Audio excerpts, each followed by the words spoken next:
You're listening to the Faith and Other Oddities podcast, brought to you by the Raven Creek Social Club, where we talk about faith and other oddities. For questions, comments, or to be part of the conversation, join us on Facebook, Twitter, and Instagram, where you can find us at Raven Creek SC. Now for your hosts, Emily Dixon and Nathan Underwood. Well, hey everyone, welcome back to Faith and Other Oddities, the show where we read through the Bible, talk about it, try to talk about it well, try to speak well of it, So there's that. We'll see how well we're doing. It's been a crazy day so far, so... Yeah, I guess this week we're going to try to speak well of the Bible and not so much about some of its characters or some of the ways it's been interpreted. So if you were with us last week, we started David and Bathsheba, which that's going to be interesting. So if you haven't listened to last week's, please go back and listen to that. It'll get you some context of where we are. Maybe I can figure it out too. So that being said, I'm going to turn it back over to Emily, and we're going to let's just jump into it. Okay, so we did wrap up. We had gotten basically through verse 4, and that was as far as we'd gotten. Now we are talking about David and Bathsheba. We did talk about how David was the only active participant in this, that he sent for her, that he saw her, that she was beautiful or good, and that he took her, and how that reflected back on Genesis 3, Genesis 6, and various other stories. So, we see the pattern, and that the person who takes in all of those stories is the one who is at fault. And it's not what is taken. And we can see that very clearly in other instances where women are taken, but for some reason we try to contextualize it away or act like it was no big deal. And I really think part of the reason we have such a problem with sexual crimes within the Christian church and actually talking about them well is because we teach this particular story so badly. And I mean, that might be a little harsh, but that's what I'm seeing, because even anybody who's followed Christian circles knows that there has been the Ravi Zacharias blow up that's been going on, and all of the things surrounding that. Almost immediately, what you will find in almost all the comments is, oh, well, David and Bathsheba, and we still respect David. And, if we would have taught this story well, then we wouldn't be so quick to defend what Ravi did. And I think we need to be very careful in justifying anybody's sexual sin because David did it. We aren't supposed to be like David. We're supposed to be like Jesus. So I will get off my little soapbox there. But anyway. Well, if we didn't already have the label of a feminist podcast, I think we're going to get one now, whether or not we actually are. But... Yeah, I mean,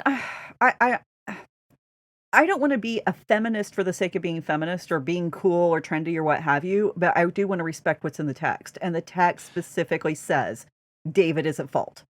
Right. I get it. I was just making a joke because, that's the kind of stuff that gets you labeled certain things. And we're not trying to go back and rewrite the Bible, but we're going back and we're trying to say, hey, let's correct some really bad ideas we've been taught about the Bible based on some misreadings. Exactly. And oddly enough, those happen to be fairly pro woman, and yes. Yes, and that's the really fun part about the Bible is God always sides with the women who are wronged. He never says, well, but David's my guy. David actually pays some pretty heavy consequences for what he does wrong. And if and I think we should look at that too, because God doesn't just roll his eyes and boys will be boys. No, there are some serious heavy consequences, both personally and nationally, for Israel. Oh, yeah. It impacts all of history. And that's the thing. When you have somebody who's in a leadership position, when they mess up, it has massive consequences. And this is the reason why leadership needs to be so on guard against, what they're doing in their own lives. They need to be surrounded by people who will hold them accountable. If you're in leadership and everybody around you is saying, hey, whatever you want, hey, that's a great idea, boss, you need to find some new people. And you need to find some people who maybe even rub you the wrong way, because you need to have someone who cares enough about what you're doing, not about how you're feeling or what you want or makes you feel good. And Yeah, so, and if you can't stand to have people around you that can push back on some of your ideas and give you guidance, mhm, please reconsider your role in leadership. yeah, yeah. And so now that we've harped on people in leadership, and I'm not saying that people in leadership are horrible. I mean, you give up a lot, and it's a hard thing to be in leadership within the church. I never want to discount Absolutely. that. Yeah, so we want to be very careful in how we address people in leadership, and we want to be respectful of the fact that they are giving their lives to doing something for God, and a lot of times they're doing it without a lot of payoff. And so, because not everybody is your televangelist, not everybody's going to head the big ministry. Most of the people in leadership are in leadership in small towns, in small communities.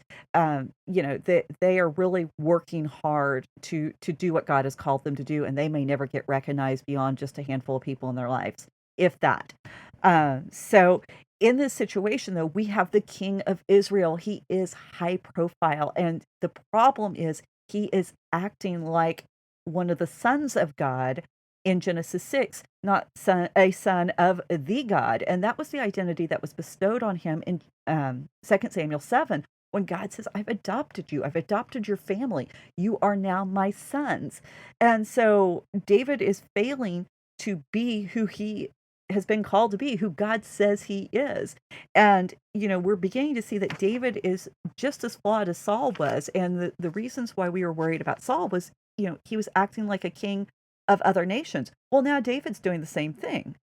So we're going to finish up with verse 4. We didn't get to that last phrase. It says, and then she returned to her house, and the woman conceived, and she sent and told David, I am pregnant. Now, for the first time, we hear Bathsheba's voice. And she says two words in the Hebrew, Hara Anoki, I am pregnant. This is it, the two words. And we're going to find that the story really revolves around these two-word phrases. There's no threats. There's no pleas. There's no embellishments. It's just, here's the facts. This is what you need to know. And the thing is, both she and David know that this condemns her as an adulteress. Now, we had asked a question in one of the previous podcasts about how much of the Torah did they have at this point in time. Evidently, they had enough to know that adultery was wrong and that there are serious consequences for it. Um, she doesn't. The fact that she goes to David with this information and doesn't make a big deal about it, as far as not being a pregnancy not being a big deal. She It's kind of a big deal. Yeah, but she handles it as discreetly as possible, which still tells you that there is some reverence in her for the fact that he is king despite what he's done for her. This is not unusual. This is totally not unusual. People have a hard time with this. They think, oh, well, see, she's still in communication with him. She's still maintaining a kind of relationship with him. When you look at, just case studies of sexual abuse within the church, you'll find that a lot of times it's really hard for the victim to separate from their abuser because there is such respect for the position. Now multiply that times 100 because we're talking about the King of Israel. So it makes sense. And this is the reason why women can read this and they see this as being an act of violence, because we know the signs. We know what happens when someone's been through this, where a lot of times men aren't looking, and I'm not all men, but traditionally men have not been looking for these signs when we're talking about, Bible scholars from 2 or 3 centuries ago, which is where a lot of us are still getting our information from. So, um, we also have to take into account what happens if she accuses David. Think about what happens if she goes public with this information. People aren't believing victims of sexual abuse today. Oh, they're lying. Do you know how many defenses? I've already brought up Ravi. How many people I've heard who have said flat out that everyone who's accused him, people who have emails showing what he said to them, oh, well, they're lying.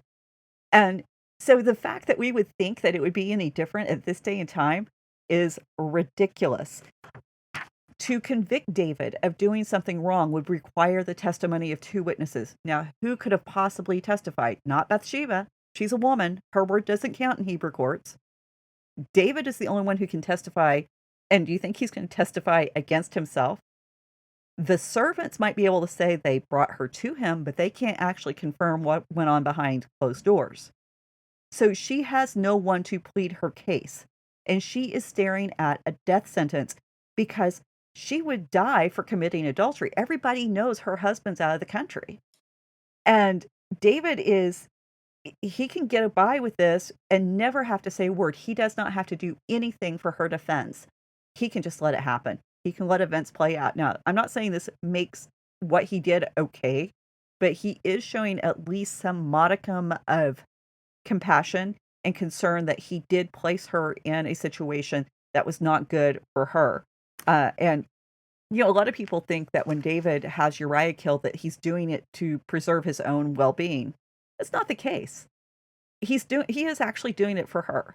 And so we want to be balanced with that because, like I said, there were no real consequences for David. All he's got to do is keep his mouth shut. So, right.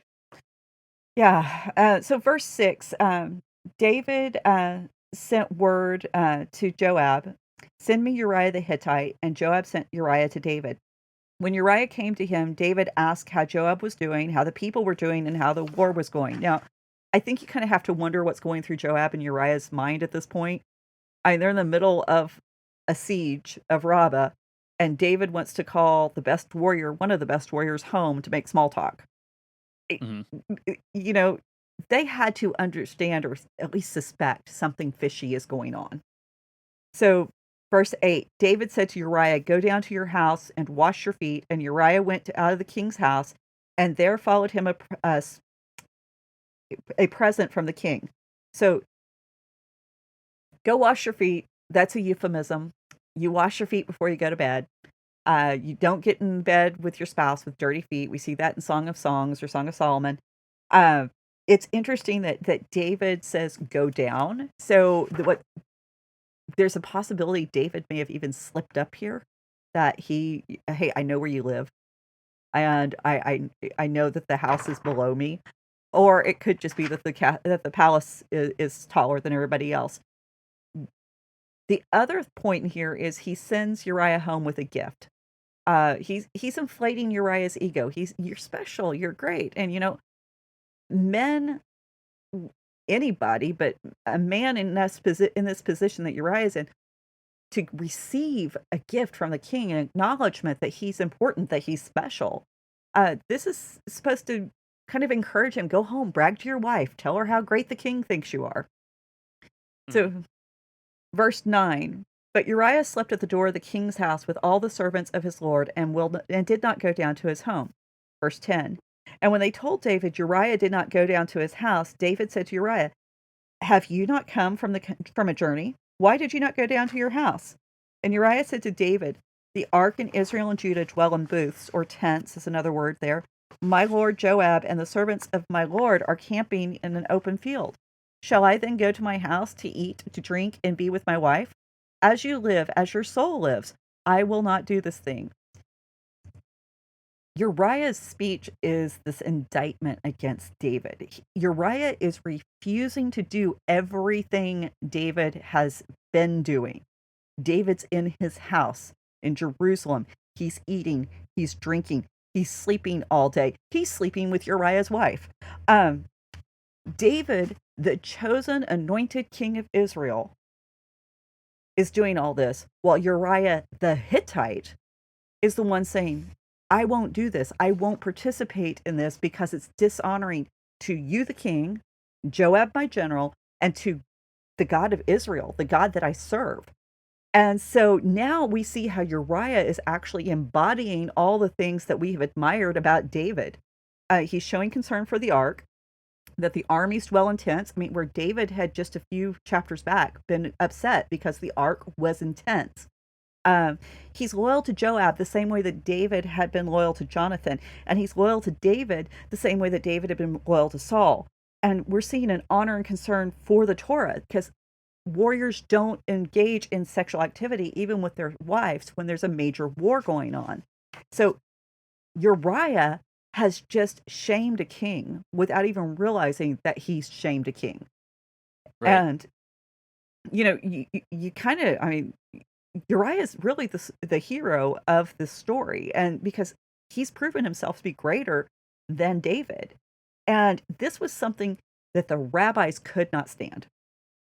No Hittite was going to be allowed to be better than the king of Israel, particularly not David.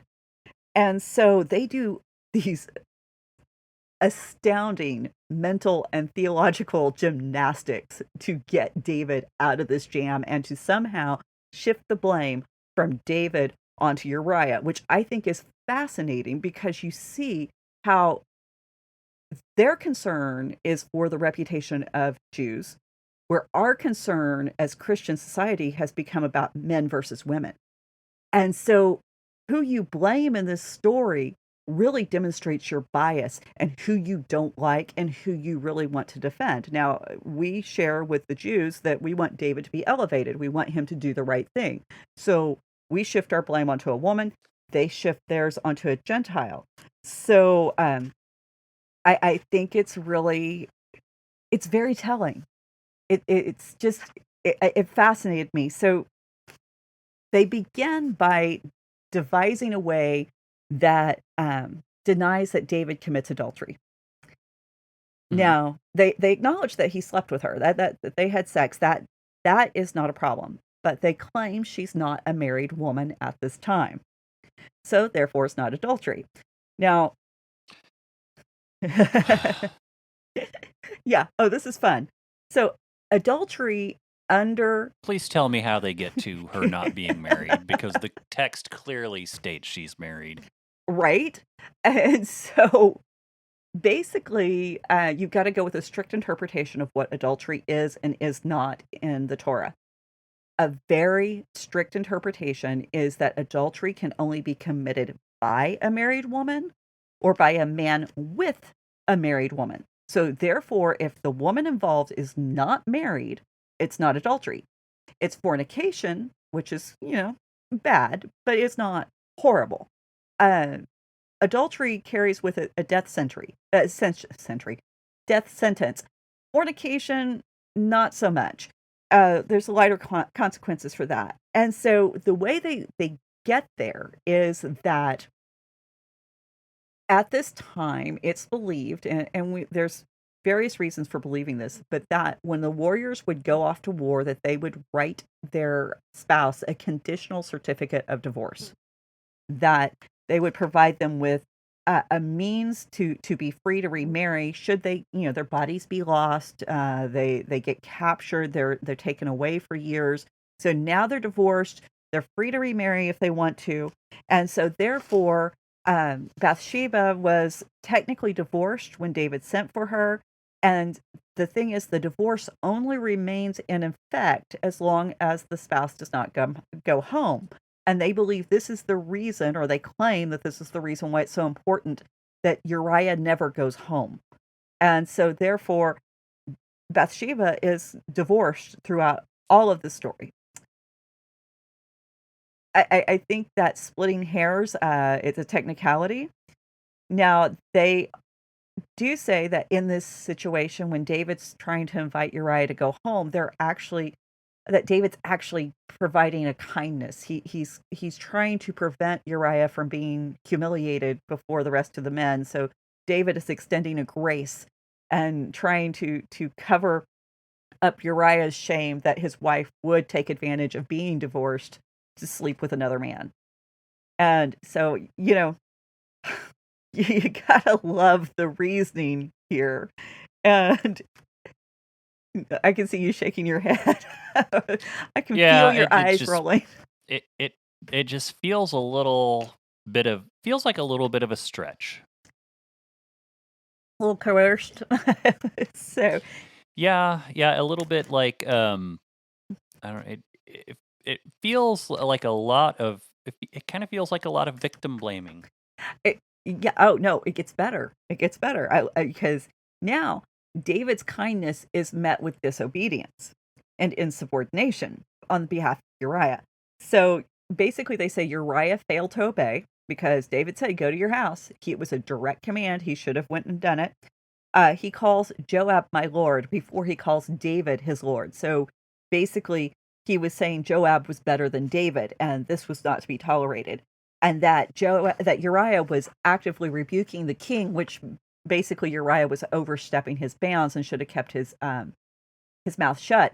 And because he had rebuked a king, and because he had failed to show David the proper honor, this is why Uriah had to die. Now, they say that David arranges Uriah's death in such a way to also prevent him from being humiliated in death. That, such a brave and, victorious soldier, this great warrior should not be put to death by an executioner. So David didn't take him before the Sanhedrin and have him put on trial and convicted. David decided to cover it up, that saying, "Oh, he died in battle." So you see how when we start down a rabbit trail trying to make excuses for the Bible, we just keep digging a deeper and deeper hole for ourselves until we just get flat out. Yeah, conjecture on conjecture on conjecture. Yeah, and then you just and then to the point where you're so far afield of what the text actually says that's like, what are we even doing? Right, and we aren't honoring what the Bible has to say. So now they explain away the fact that God gets angry about all this, because we're going to find out later God does, by saying that David was not punished for having sex with Bathsheba, but that he was punished for actually being in a place where he could see her, that he could actually lay eyes on her, that this is what he got in trouble for. Now, that I don't have a problem with, because David wouldn't have seen her if he had been doing what he was supposed to be doing, but obviously he wasn't. We talked about that last week. They claim that when David inquired after her, it was because he knew her already, and he knew that God planned on giving him a wife with that name, and that David had grown impatient, waiting for God to deliver this woman to him, and had began searching for him, or began searching for her before it was the proper time. And because he was searching for his wife before the proper time, this created a situation where Uriah was tempted to sin, and you shouldn't tempt somebody to sin. So this further compounds David's own sin. Again, not adultery, not murder, but the fact that he caused Uriah to fall into sin. And that the punishment for this is so severe because he is king.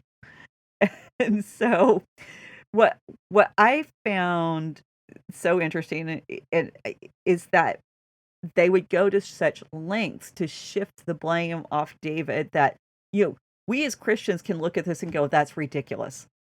We can look at that and say, obviously Uriah is not to blame. He's doing his job. He's being a great soldier. He's put it all on the line for David. But then we will turn around and go through the same hoops to blame Bathsheba. And so, like I said, this is why it's a great illustration of how our tradition and our cultural bias impacts how we read scripture. And, this is, it was I thought it was very eye-opening for me. But, we got to look at how we talk about women as a whole within the Christian culture. And when we talk about Genesis 3, which we know this is connected to, and we talk about the fall, and we hear about people who suggest that Eve had sex with a serpent, and that was the deception, because it's got to be a woman and it's got to be a sexual sin. So it can't just be what the Bible said it was, an act of disobedience. And so we talk about the curse of Eve.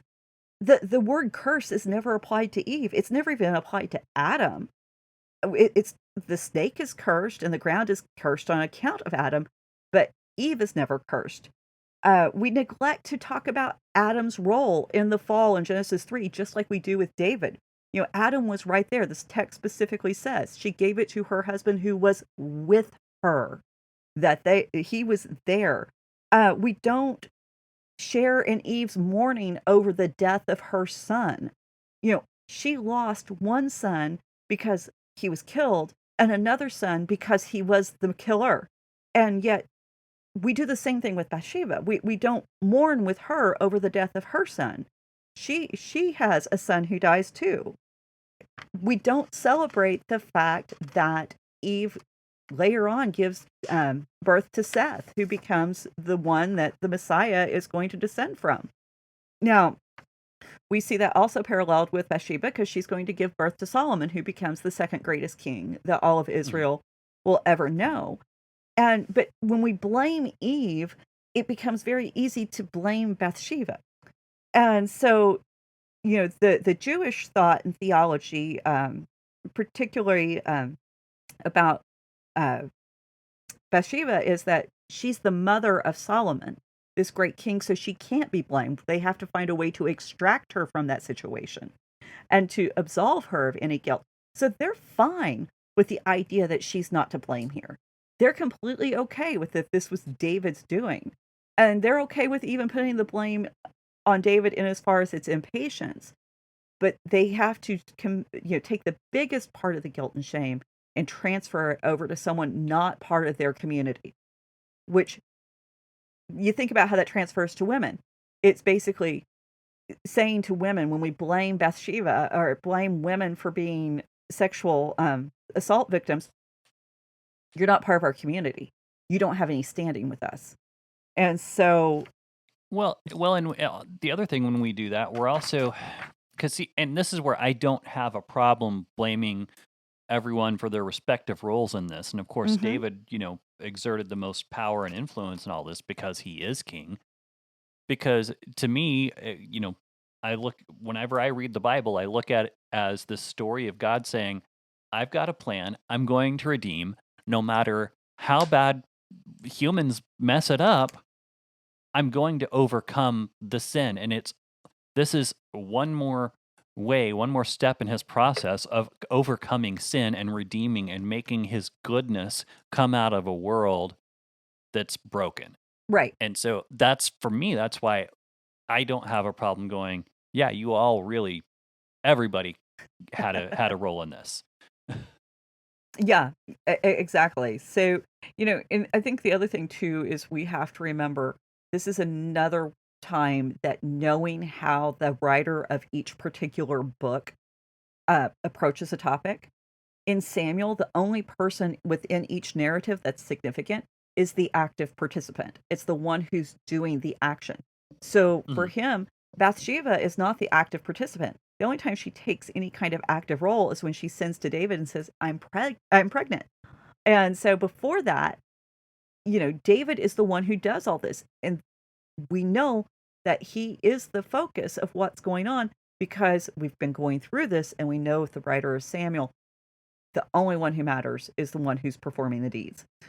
So verse 12, then David said to Uriah, remember today also, and remain here today also, and tomorrow I will send you back. So Uriah remained in Jerusalem that day and the next. Now, because this overall story is so horrific, we have this tendency to overlook the details. And it might be hard to remember that when we began, we talked about how the writer uses references back to the book of Judges. Throughout Samuel, we find so many references back to Judges to heighten the suspense. But if you think back, there's another man from Bethlehem who insisted that his guests stay past the intended date of departure. And this is Judges 19, the father of the concubine. And out of all the stories in the Bible that you don't want to be connected with, this is it. You don't want to be connected with the story of the Levite and the concubine, because she is gang raped by the entire city, and then her body cut up and sent out to the tribes to rally them for war, which winds up in a civil war that almost destroys all of Israel. And now, what are we going to see happens here? And we also shouldn't forget that there were so many women that were also later raped to provide brides for the tribe of Benjamin. And now as we're seeing these similar points, we're going to have to ask how it plays out.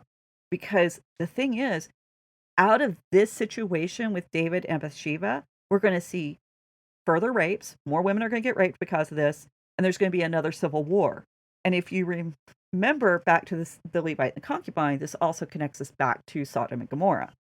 Yeah, and you also have Uriah at the door of the house through the night. I Mhm. mean, there's It's yeah, very that's an del I hadn't picked up on that before. That's interesting. well, and that's the thing, we forget that these details, remember, anytime you got details, the Bible's trying to clue you into something that you need to be paying attention to, because most of the time we don't get specific details. And by connecting us back to this passage in Judges, where the man from Bethlehem, who was supposed to be caring and providing for his daughter, and didn't care for his daughter, he didn't watch over her. And as one of David's subjects, Bathsheba is the daughter of the king. She has that role that he should have been watching out for her. He should have been taking care of her. And instead, he does what serves him, just like the man from Bethlehem did back in Judges. And so if you notice in verse 13, this is 13a, David invited him and ate in his presence and drank so that he made him drunk.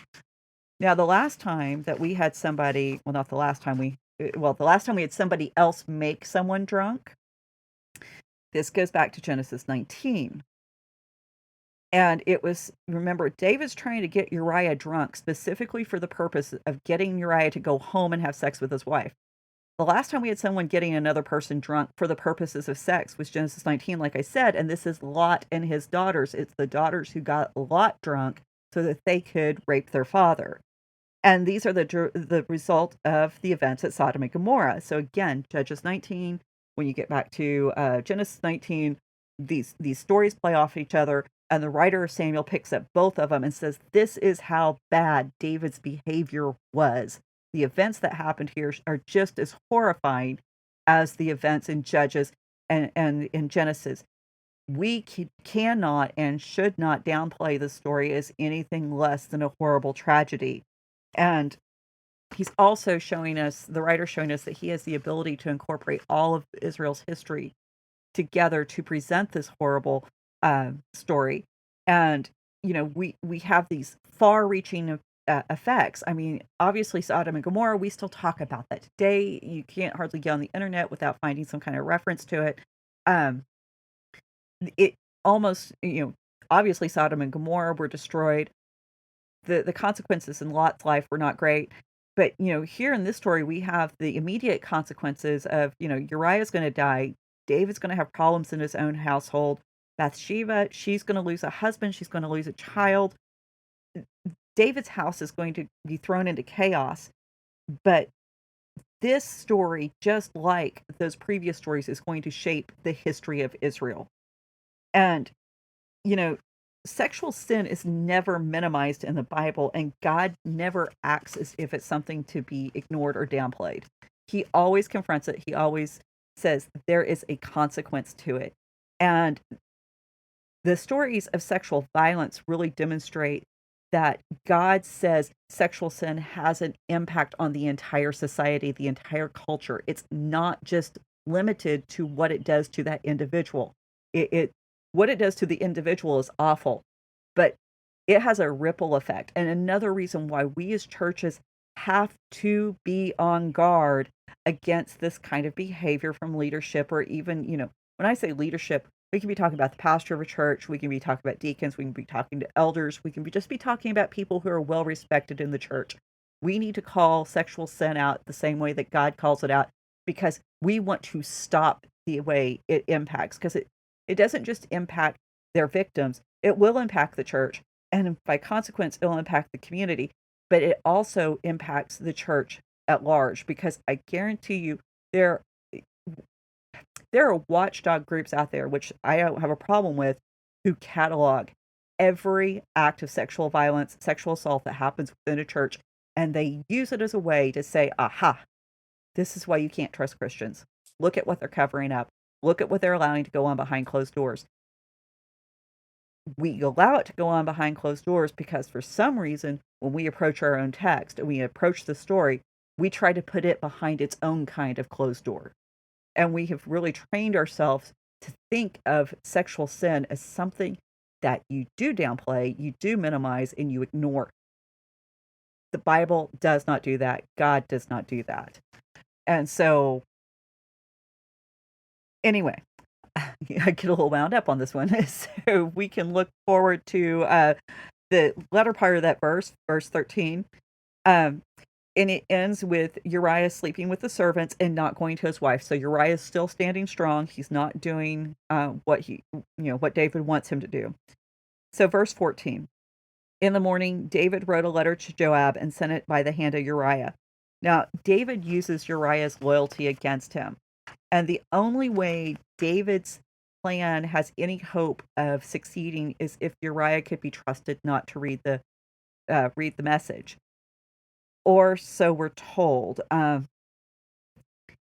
Now, this calls into question a total. It's going to seem like a weird, abrupt change because it made me think of a question that seems almost unrelated. What were the literacy rates among the Hittites? And I got on Google, and it's amazing what you can find out with Google whenever you use it. And it turns out that this must be an absolutely fascinating topic for several people, not just me, because we have Theo Van Vandenhout of Cambridge, who wrote an entire book about it. I did not read the book. It's $96 on Kindle, and higher than that if you order the hard copy. But what I was able to glean from articles is that the Hittite literature is the oldest literature that we have today. It's the oldest known written stories and all the other history things that are there. It is as far as in the Indo-European languages. So it's the oldest Indo-European language written pieces of history we've got.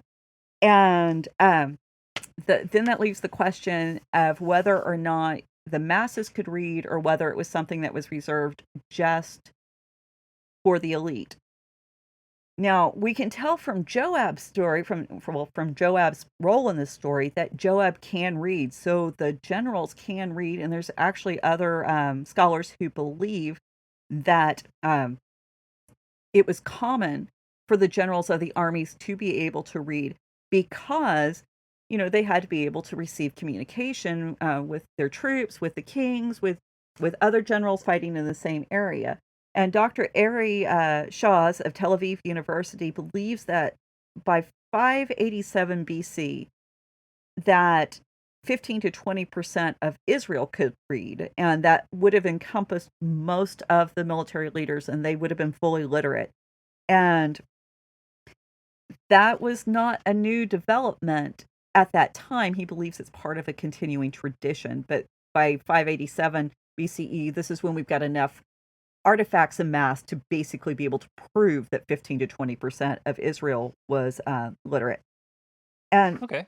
yeah, now, and literacy is a core tenet of Judaism. And, the foundational prayer within Judaism, the Shema, says, you're supposed to write the laws on the doorpost of your house and on the gates of your city. So the idea that people could read was pretty central to the religion as a whole. And so because education becomes a sacred obligation, and the question is about how far back this goes really depends on where you date Deuteronomy. Do you believe it's part of the Babylonian exile, or that it was at the time of Hezekiah? Did it go all the way back to Moses? These are questions I don't know if we'll ever have answered.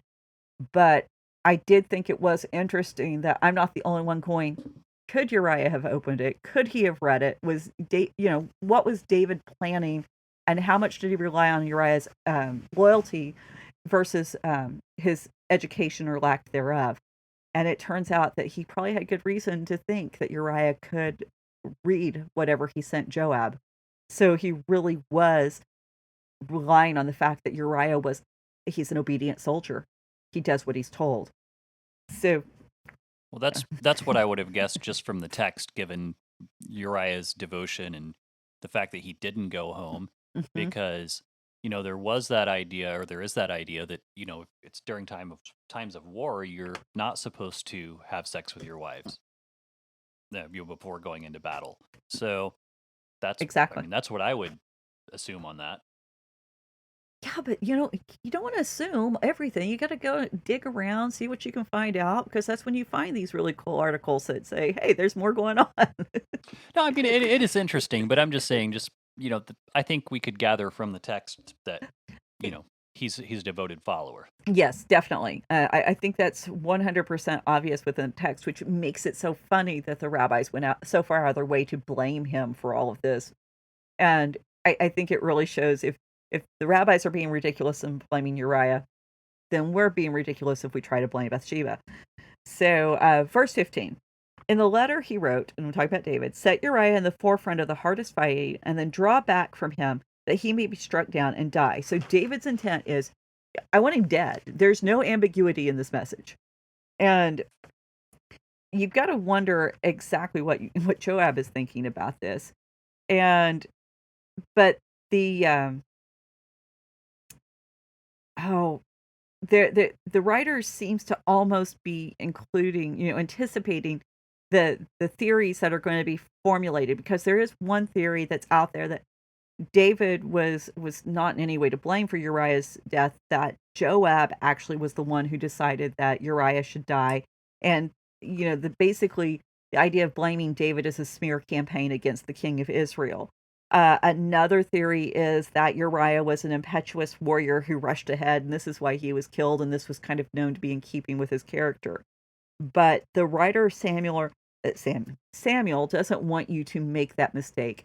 David is the one who decrees that Uriah has to die, and he's the one who Right. sets the events in motion. Now, as far as we know, up to this point, Joab has no idea why David wants Uriah to die. We don't know any reason why Joab would know about the events going on in the palace back in Jerusalem. All he knows is that David has issued an order, and as David's loyal general, he follows the order. However, Joab's message back to David seems to hint that Joab thought there was something kind of hinky about the orders. Verse 16 says, and Joab was besieging the city. He assigned Uriah to the place where he knew there were valiant men. Now, the city's being besieged. When they besiege a city, the residents are behind the walls. The warriors are behind the walls. Joab's army is waiting them out. There's some volleys back and forth. There's some little skirmishes, but it's not active combat. This is not like, meeting on a battlefield.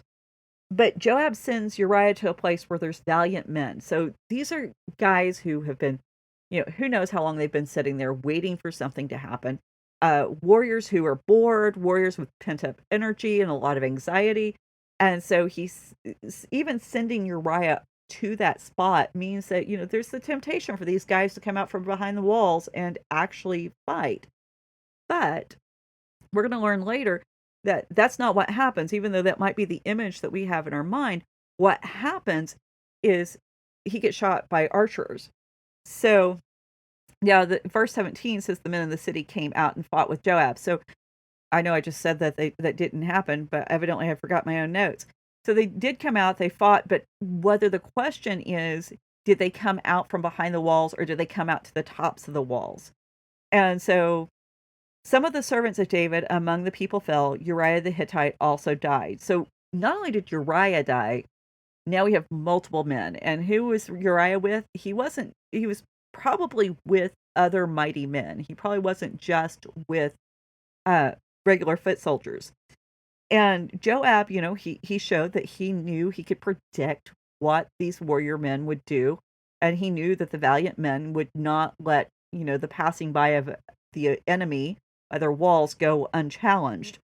And for the first of 3 times, we are told that David's servants are killed, that the king's servants are killed. And we're reminded right back when we go to Hanun, David's servants were humiliated, but this is even worse because it's not only are they, dying instead of being humiliated, it's caused by their king, not the king of the opposing kingdom. David's sin is costing life, and multiple lives. Right. So the problem is the deaths don't stop here. It just, from here on out, it's just one death after another. So verse 18, we're told that Joab sends a messenger back to David. The content of the messages, it proves that while Joab doesn't have details about why David wanted Uriah to die, he certainly knows something's off. And I mentioned that before, but let's go into the message. Verse 19, and he instructed the messenger, when you have finished telling all the news about the fighting to the king, then if the king's anger rises, and if he says to you, why did you go so near the city to fight? Did you not know that they would shoot from the wall? And this reveals the important detail of the archers. And there's a moment here where Joab is anticipating the fact that as a good general, he should have not let his men get so close. They would be endangered by the archers. And so Joab's saying, hey, you don't get to question my leadership skills in this. Is basically what he's saying. Yes, David's going to wonder why this happened. David's going to question, why would I, as a good leader, allow the guys to be endangered? But Joab says, I'm going to head it off at the pass. And so he says in verse 21, who killed Abimelech, the son of Jerubbesheth? Did not a woman cast an upper millstone on him from the wall, so that he did die at Thebes? Why did you go so near the wall? Then you shall say, your servant Uriah the Hittite is dead also. So he's anticipated David being mad. He anticipates David blaming him for poor leadership skills. And he also anticipates how David is going to justify questioning this. He knows that David is going to refer back to the history of Israel, particularly events in Judges. And, as far as we know, Joab has no clue that David was walking along the walls of the roof of his own palace.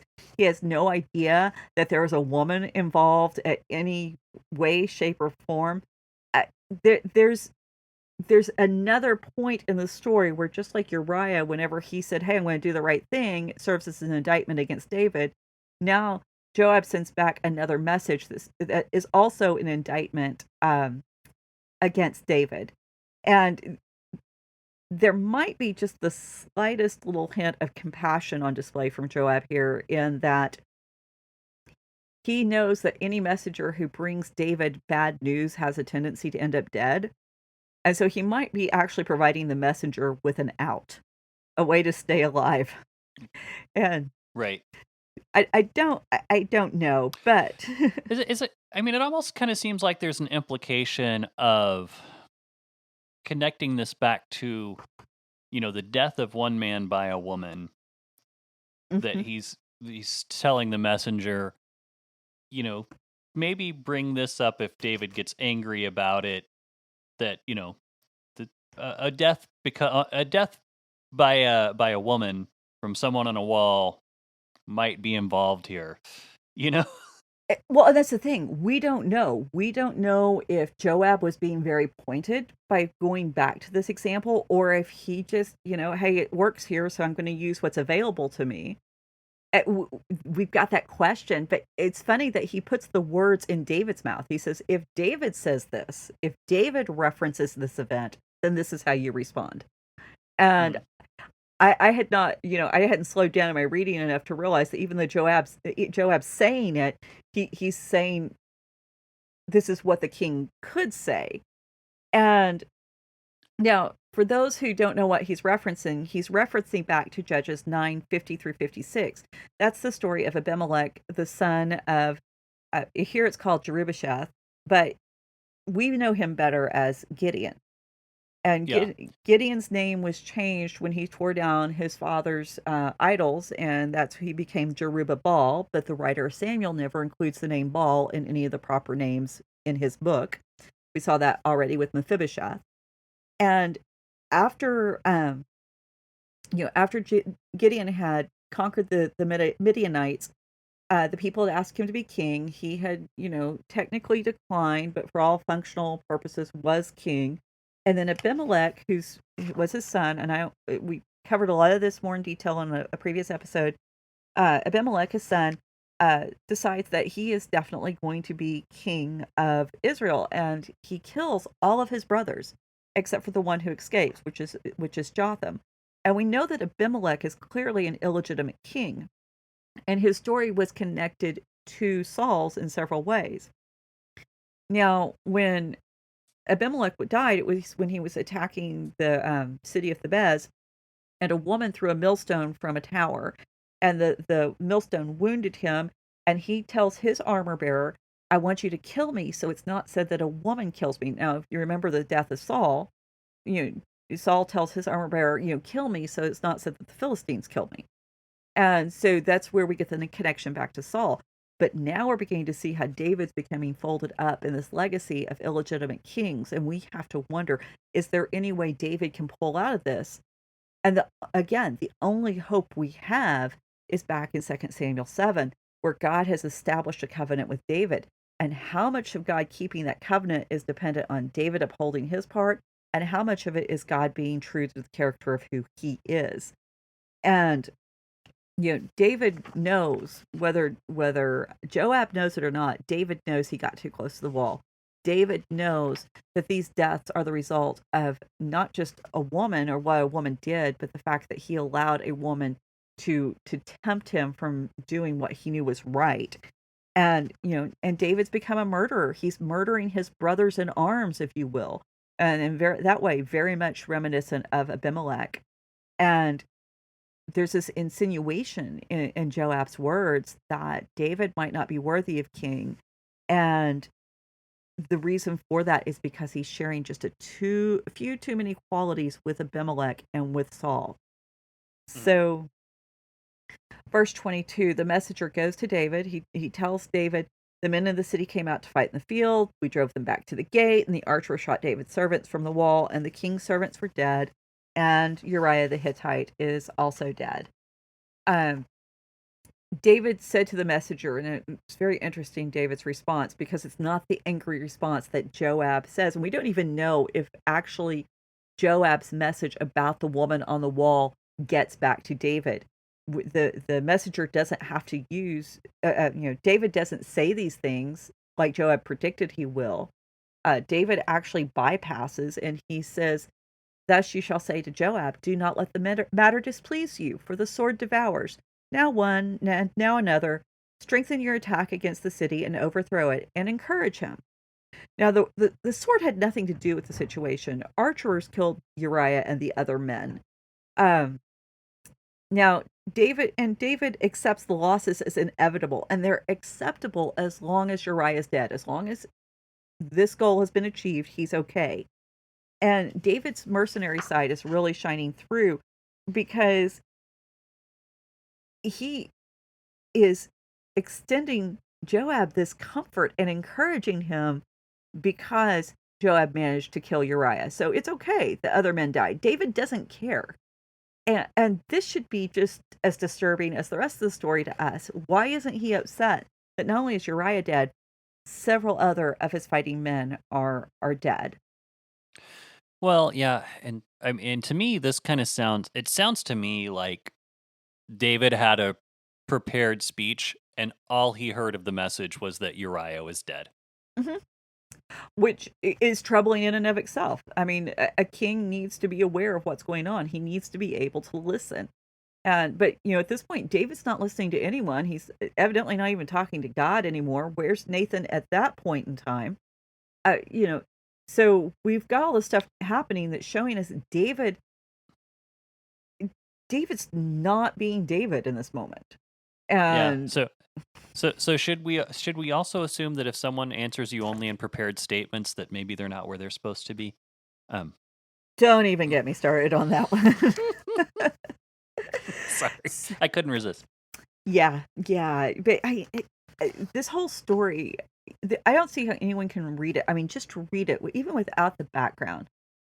You could read it and see any way of trying to vindicate David here. And then look at verse 26. The language the writer uses here is so pointed. When the wife of Uriah heard Uriah, her husband, was dead, she lamented over her husband. Wife of Uriah, her husband. her husband. This is all language of attachment. It is showing you that she cared for him. She grieves over him. Matter of fact, when the writer of Matthew goes back and he talks about the genealogy of Jesus, we're told this is the wife of Uriah. We aren't hmm even told Bathsheba. That's not included, not out of disrespect for her, but we are never allowed to forget this is how she enters the story. And the Bible does not gloss over it, even in the genealogy of Jesus, by saying David's wife or the Queen of Israel. No, we're remembering this moment, this wrong committed against her as we read through Jesus' narrative, and the fact that she's included, and it's not an inclusion that erases her history. It's not an inclusion that downplays it. It shows us how we should be responding. And hmm there's such a huge example set for us, but we ignore it because we don't talk about sexual sin. We particularly do not talk about sexual violence and assault by good Christian men, God-fearing men. We talk about it as if it's the woman's fault. And again, the Bible never lays any blame on her. So and I found it very interesting that most of the commentators don't even mention the fact that she is lamenting, she's grieving over her husband. And hmm so, why would she grieve over a man she was planning to get rid of so that she could have David? Right. This is a real time of just heart-wrenching anguish. It's the same word that we find when Jacob grieves over Rachel. It's pretty pointed. Um, I think it's also pointed to that, and I will harp on that a bit, that three times you have that husband and wife language within that real small space of, those few words. And so I think one of the big things about the story, that as I went through and I studied it, because I've kind of shied away from a lot of the feminist literature over it because I um, didn't want to be impacted too much. But I already had all these years of being told how the story should read. What I saw in the text is I see a woman who is taken by a violent man in the middle of doing what God told her to do, in the middle of doing what is right and good. I see a woman who's described as beautiful rather than described as good. That's a translator choice right there. Neither one's wrong, but one has a totally different connotation than the other in our minds. A woman who doesn't make threats, a woman who is not trying to manipulate through the fact that she's pregnant. She simply shares the fact, this is the truth, the reality of where I am. And she's a woman who grieves over her husband. This is not the wanton seductress that we've been told that she has to be. And I think that is significant. And so the idea that we can in some way vilify her is more, it tells more about who we are as readers and who we are as people than what God has said about her. And the fact that God, even when he remembers her in that genealogy, will not allow us to dodge the facts of her situation. hmm I, it,